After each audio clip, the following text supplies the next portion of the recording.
Yes, mga kabayan, magandang hapon po sa ating lahat. Nandito tayo muli sa bakuran ni Kuya Domingo. Bungad pa lang,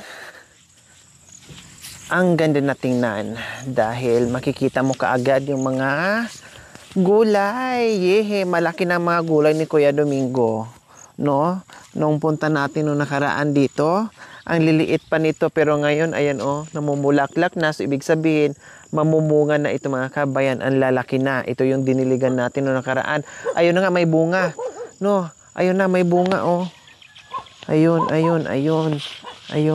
Hala, ang laki ng ano niya, bunga, Ayan, Diba? Namunga na pala, ayun pa. Tapos may bago na naman pananim si Kuya Domingo, Ito mga kabayan. Ito po. Ayan. Sitaw. Diba? Kasi nalinis na naman niya. So, meron naman siyang ibang puno dyan. Ilang punong sitaw.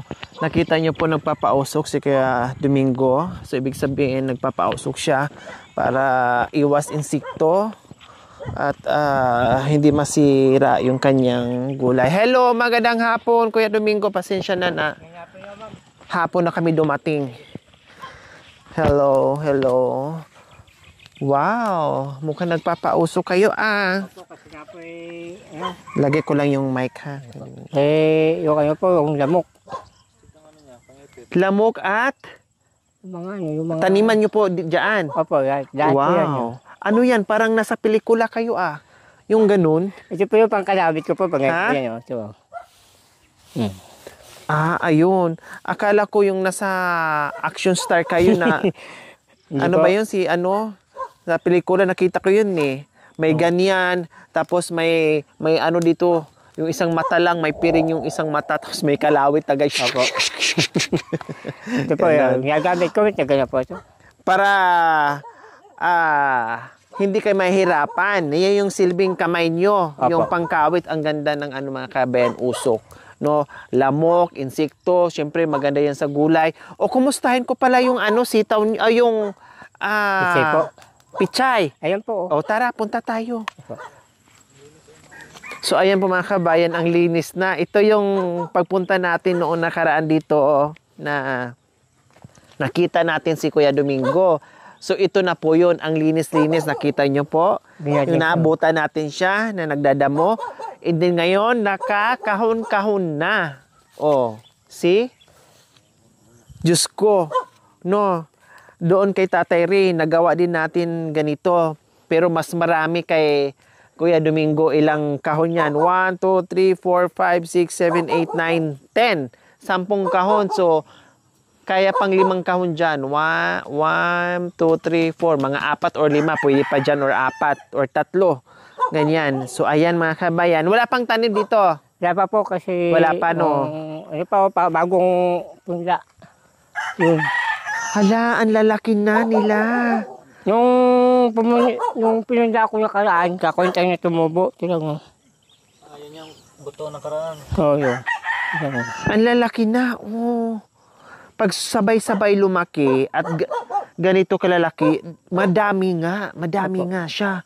Kasi pag halimbawa sa isang puno, maraming branches, kakapal siya, dadami, kaya isa, dalawa, 3, magkano na po yun? 3.20 po ang binta ko. 3.20, kaya malaki nga po mga kabayan.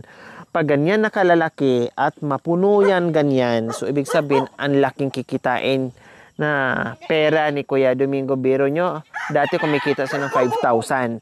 Kailang nililinis pa habang nagpupunla si Kuya Domingo. Ayan, panibagong punla.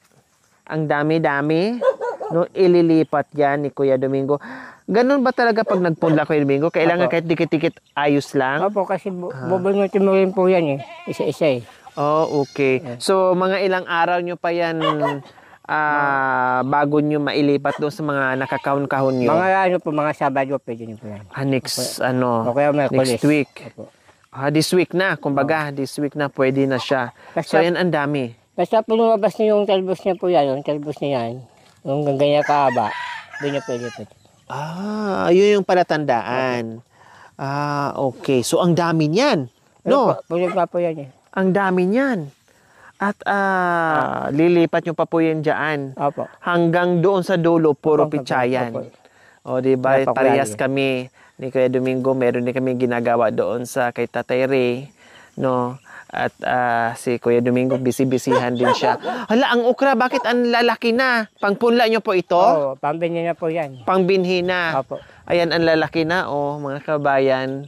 No, wala na tayong mga okra na mga gulay. Anong mga gulay natin? Yan lang po, talungan. Talong, ano pa po? Yan lang. Yung Ampalaya. Yan pa po yan. Ha? Yan, Pang, palaya po. pang ano nyo, pang... Pang sigang, ay pang pakbit yan. Pang punlan nyo, o ibig sabihin pang binhi. Oo, pambili na lang po yan. Yung malaki. Opo. Okay. So, kuha tayo ng ano. Manghingi ako ng kung anong pwedeng magulay. Okra, ayan, wag lang. Ito pwede to? Doon po tayo kuha. Doon tayo sa kabila. Wow, si Kuya Domingo, may pa-flower na rin siya dito. Oh, ang ganda, oh. Oh, di ba? Saan kayo kumuha nito, Kuya? Binigay po siya sa kapatid ko po yan eh. Wow! O di ba mga kabayan, hindi lang mga gulay ang nandito. Nag-umpisa na rin si Kuya Domingo, nagtanim ng halaman. O diyan ako natutuwa mga kabayan. O, tapos meron na rin siyang pahalaman. At ang taba naman ng langkanyo. Ito, ano po ito? Pichay po yan. Pichay pa din. Oo. Wow, wala kayong pinapalagpas ha. Lahat ng spasyo ng Kasi bakura po nyo baka- talagang tinataniman nyo. Tapos ito, Ano pa yung pang-asim po yan. Parang, Kalamansi. Opo. Parang kalamansi. Okay. Saan yung mga malunggay nyo? Marami kayong malunggay, di ba? Opo. Doon sa tanim namin ni Tateri, walang malunggay. O tara, manguha tayo ng ano, talong. Ang laki ng binhi ni Po. Kuya Domingo, oh. O, ayan, oh, pang binhi ni Kuya Domingo, ang laki. Di ba? Ang sarap niyan. Manghingi ako ng talong, mga gulay nyo, ha, Kuya. Ito, bagong tanim, Kuya. Opo. Sitaw. po yan, Sitaw. Oh, ayan po yung bagong tanim na sitaw ni Kuya Domingo. Ayan. Oh, di ba? No, nakaraan wala yan. Nagdagdag. Paano mo pa gapangin to? Lalagyan mo lang ng ano? Yung ganyan. Oo. Tusukan nyo. Anong nakalambitin dito? Ay, Hindi. wala nang laman. Binigyan po nga yan, ang daing. Lagay ng daing. Okay. Ayan. Wala nang kalabasa, Kuya, no? Wala pa po mabungan. Oh, ang sarap naman ng kalabasa. Malagkit-lagkit yung kalabasa. Po, talong. Ito, oh. Ito, may malaki na. Ayan. Ito po. Ayan. Tapos meron pa dito, Kuya Domingo. Pwede na to pang ano? Pang pakbit. Pakbit or Bulang-lang. dalangdang. Ala, ang sarap! Ay, naku!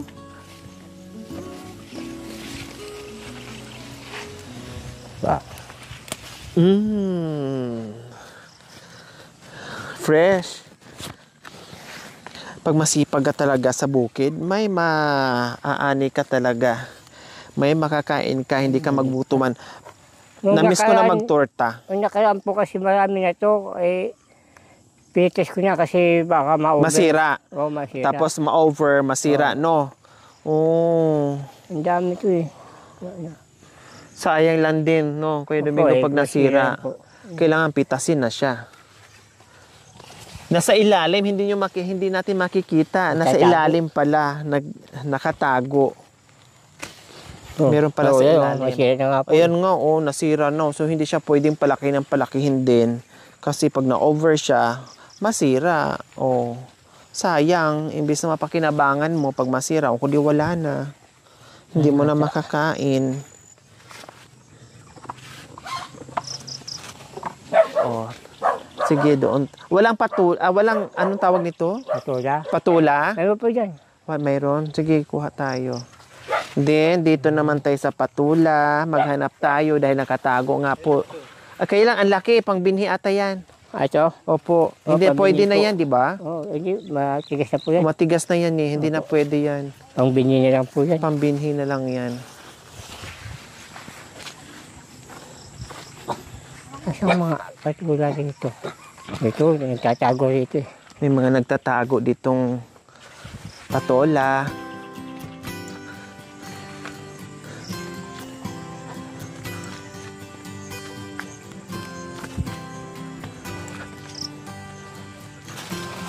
Okay na po ito eh. Matigas na yan, kuya. Hindi pa po. Ha? Hindi. Ah, hindi pa? Hindi pa po. Pwede pa yan.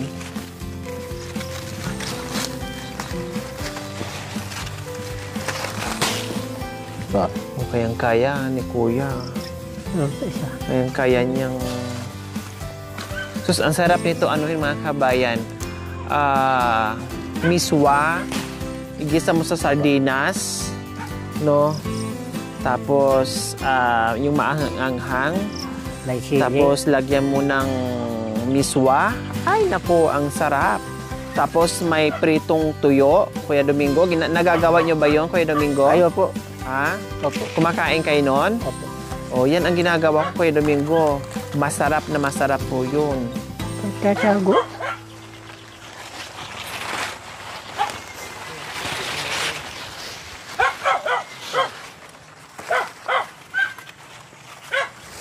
O, pambinhin. Ay, wala na.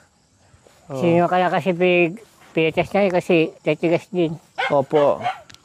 So, yung ano na lang, Kuya Domingo, okra. Okay na po. Natin ang okra. Para matur. Nagtatago din eh. Kasi hindi mo rin masyado makikita kasi yung kulay niya. Kasing kulay din ng ano. Yan po, bago kong tayo mga tabungaw. Mga upo. So ayan mga kabayan, pinalitan ni Kuya Domingo. Hanggang dito na, abot na si Kuya Domingo dito sa paglilinis niya. Diyos ko, ang lawak na nito mga kabayan. No, ektarya na yung ano ni Kuya Domingo. O ito naman yung kanyang mga okra. So ayan. Ayan.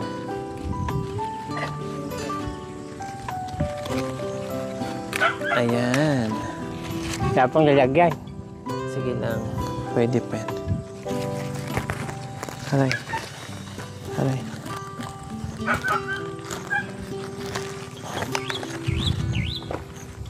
Para meron tayong magugulay sa bahay. Mas yata.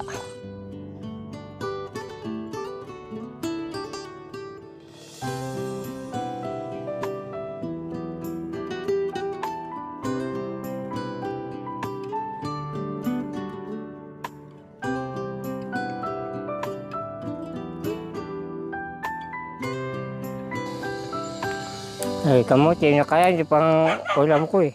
Po, Yung nakaraan, ito pang ulam ko. masarap po yan. Kamote. Ito, kahit tortang nasubukan nyo po mga kabayan magtorta ng malunggay, dahon ng malunggay, ang sarap. Magbati lang kayo ng itlog, Kuya Domingo, naranasan nyo po? Hindi pa Hindi, okay, tuturuan ko po kayo.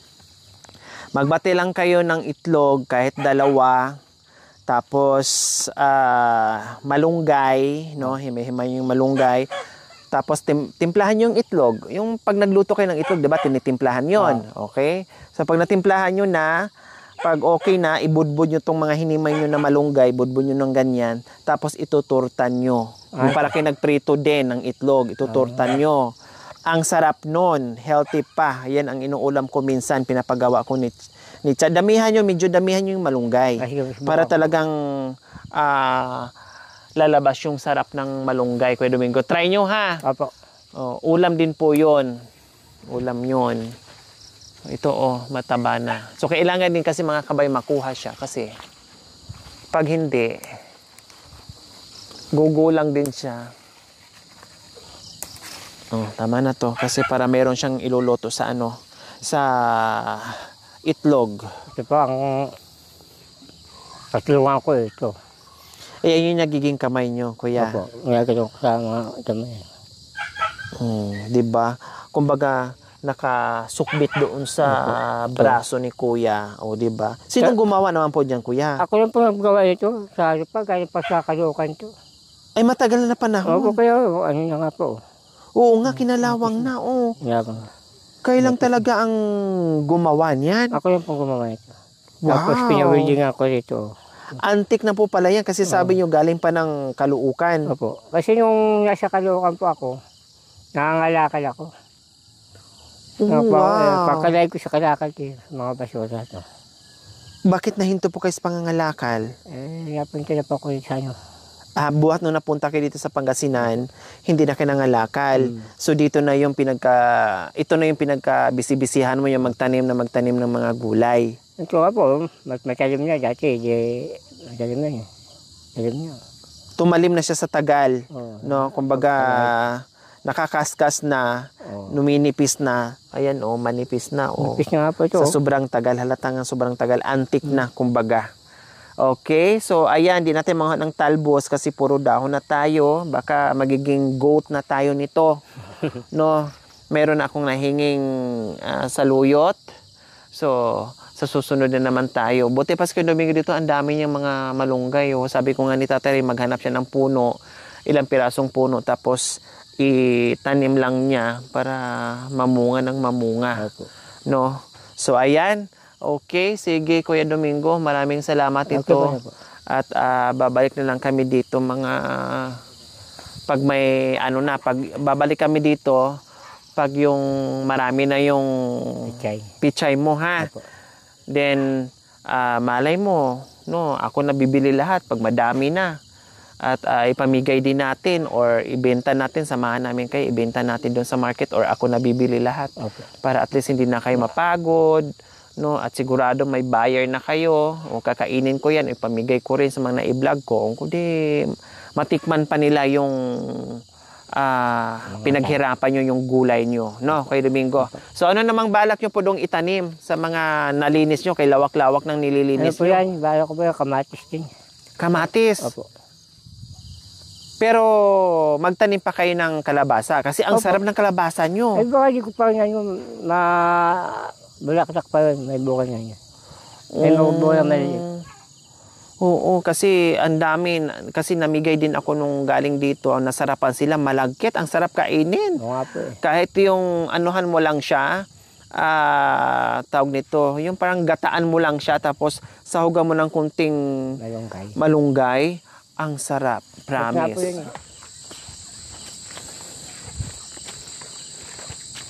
Oo. Ayan, yung bahay ni Kuya. Maliwanag na siya sa gabi. Anong ulam niya po, Kuya Domingo? Wala pa po, maghanap pa po. Wala kayong ulam. Ang dami yung gulay, pero wala kayong ulam. Ayun. Diba? Buhay na buhay pa rin yung ating solar. At meron din dito sa loob. Yun nga lang, makikikain sana tayo, kailang wala pang ulam. Pero ang bit-bit natin ulam na. Diba? Okay, sige, dito na kami, Kuya Domingo, ha? Maraming salamat po dito. Ingat po kayo, ma'am. Salamat po. Kuya, pambili mo ng ulam, pambili mo ng ulam. Salamat po.